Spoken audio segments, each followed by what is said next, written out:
AITA for having another man fix the things in my house after my husband refused. I, 26F, have been married to my husband, 28M, for 4 years.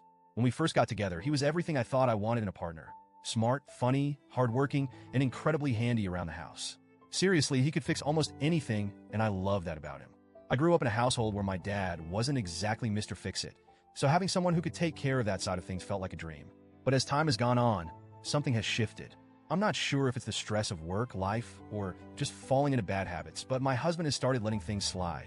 It's like he's always too busy to help around the house or tackle projects. And let me be clear, I do a lot. I manage the cooking, cleaning, grocery shopping, scheduling, you name it. I'm not saying he doesn't do anything, but when it comes to maintaining our home, the division of labor is very lopsided. Now for the actual issue. Over the past year, yes, an entire year, I've been asking my husband to do a few specific things in our apartment. First, we needed to replace our ancient refrigerator.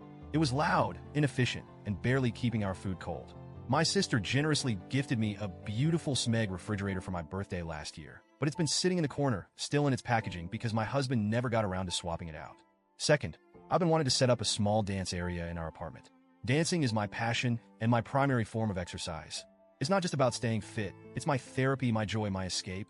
I asked my husband to install a ballet bar, a pole, and a mirror so I could practice at home. He said he'd do it, but every time I brought it up, there was another excuse. I'll get to it next weekend, or I don't have the right tools right now, or do we really need to drill holes in the walls for this? At first, I was patient. I get it, life gets busy. But as the weeks turned into months, my patience wore thin.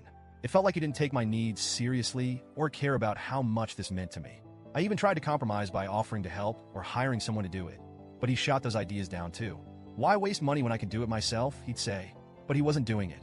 Finally, a few weeks ago, I hit my breaking point.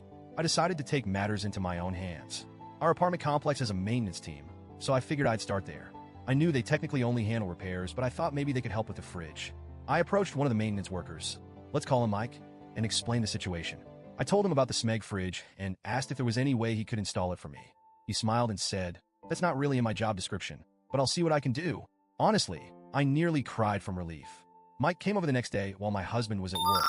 He not only swapped out the old fridge, but also organized everything inside the new one. I was so grateful I could have hugged him, but I settled for a heartfelt thank you instead. Before he left, he handed me his number and said, "If you ever need anything else, just let me know. No need to go through the online ticket system." At the time, I thought he was just being nice. I didn't think anything of it. A week later, I decided to text Mike again. I asked if he could help with the ballet bar, pole, and mirror. I told him the truth. I'd been waiting for my husband to do it for a year, but it just wasn't happening. Mike replied almost instantly, "Sure thing. I'll be there in 5 minutes." True to his word, Mike showed up with his toolbox and got to work. He was efficient and meticulous, making sure everything was secure and level. He even cleaned up the dust and debris afterward. I tried to tip him, but he refused. "No need for that," he said with a smile. "I'm happy to help." I felt such a wave of relief and gratitude. Finally, I had the space I'd been dreaming of, and I didn't have to beg or nag anyone for it. But then my husband came home. The first thing he noticed was the fridge. "When did this happen?" he asked, his tone sharp. I explained that Mike from maintenance had replaced it for me. My husband frowned, but didn't say much, until he walked into the living room and saw the ballet bar, pole, and mirror. He absolutely lost it. "Who the hell did this?" he demanded. When I told him it was Mike, his face turned red with anger. "You had another man in our house? While I wasn't here? Are you serious?" I tried to explain that I'd been waiting for him to do these things for a year and that I didn't see the harm in asking someone else for help. But he wasn't having it.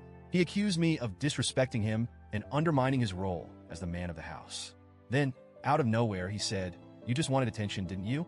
You're trying to get this guy to notice you." I was stunned. I couldn't believe what I was hearing. I told him that was ridiculous and that Mike was just doing his job. But my husband wouldn't let it go. He kept accusing me of being inappropriate, saying it wasn't okay to have another man in the house while he wasn't there. He even implied that Mike had ulterior motives, which made me feel gross and uncomfortable because I hadn't seen anything from Mike to suggest that. The argument spiraled from there. My husband said I'd emasculated him by going behind his back and that I didn't respect him as a husband. I shot back that if he had just done the things I'd asked, none of this would have even been necessary. That didn't help. If anything, it made him angrier. Now he's barely speaking to me. He insists I was out of line and says I owe him an apology. I, on the other hand, feel like I was pushed into a corner. I waited an entire year, tried to be patient, and only took action when I felt like I had no other choice. From my perspective, I don't see how getting help from maintenance makes me a bad wife. But maybe I'm missing something? So Reddit, AITA,